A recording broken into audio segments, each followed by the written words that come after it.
उम्र एक नंबर ही तो है। 75 वर्ष के मेहता अंकल आज उनके कॉलेज फ्रेंड्स के "अभी तो मैं जवान हूँ" व्हाट्सएप ग्रुप पर मैसेज भेजते हैं। रविवार दोपहर 1 बजे हम सब होटल यादगार में लंच के लिए मिलेंगे। कोई भी नहीं आने का कुछ भी कारण नहीं देगा। जो व्हाट्सएप पर नहीं है और जिसके फ़ोन नंबर मेरे पास नहीं है उनको तुम फ़ोन करके बुला लो। और एक विशेष सूचना, जो होटल के गेट टुगेदर को नहीं आएगा उस व्यक्ति को व्हाट्सएप ग्रुप में से हमेशा के लिए निकाल दिया जाएगा। तय किए दिन मेहता अंकल सबसे पहले होटल में पहुंचे।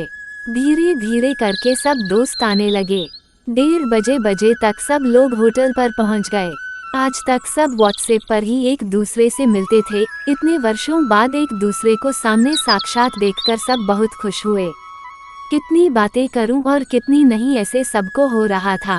कॉलेज में थे तब कैसे थे और अब कैसे दिखने लगे, ये देखकर सभी हंसने लगे। कितने बदल गए सब के सब। कोई टकले हो गए, कई के दांत गिर गए, कोई दुख से पीड़ित है, कई के पार्टनर अब इस दुनिया में नहीं है, कई को उनके बच्चे संभालते नहीं। हर कोई अपनी जिंदगी की कथा बताना चाहते थे।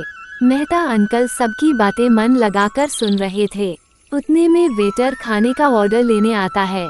सभी खाने के लिए बैठते हैं और सब दोस्त सहेलियों को इधर ध्यान दो बोलकर एक सेल्फी ली गई और गप्पों की शुरुआत हुई। दोस्तों, आज तुम सब ने मेरी बात मानी और यहाँ आए उसके लिए धन्यवाद सबको।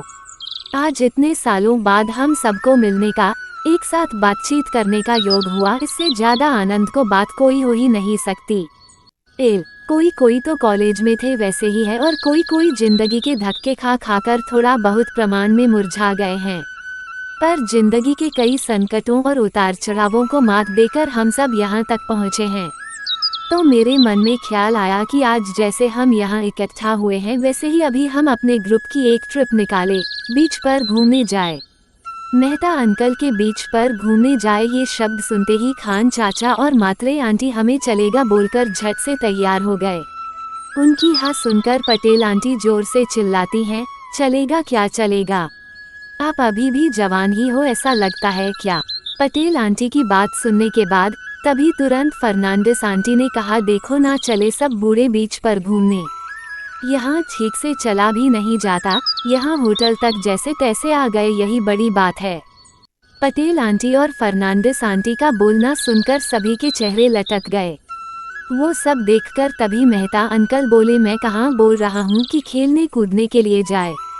गणपति पुणे जाते हैं, वहाँ गणपति का दर्शन भी हो जाएगा और बीच देखने का मजा भी आएगा।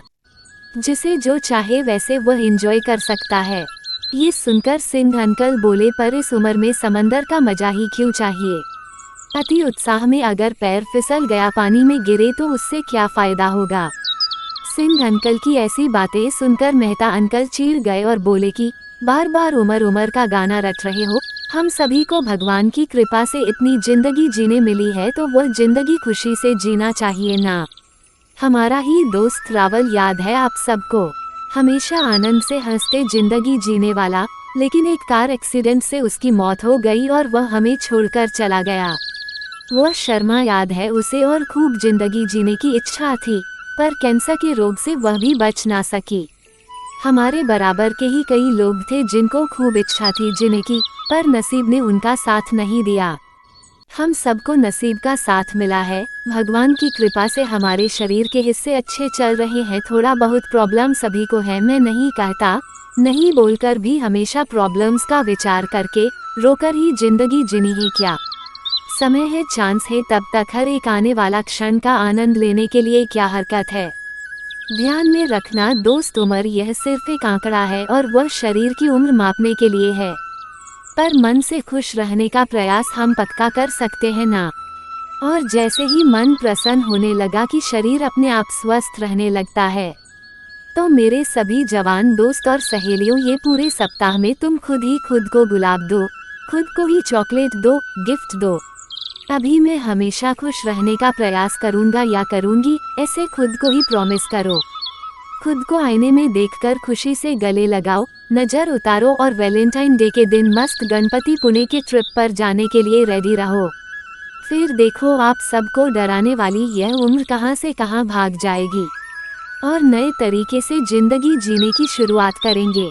मेहता अंकल के यह उत्साहित शब्द सुनकर वैलेंटाइन डे के दिन गणपति पुणे में मिले, ऐसा प्रॉमिस करके सभी अपने अपने घर निकल गए। दोस्तों, सच ही तो है, उम्र एक नंबर ही तो है। उम्र बढ़ती है तो शरीर कमजोर होना चाहिए, मन या विचार नहीं।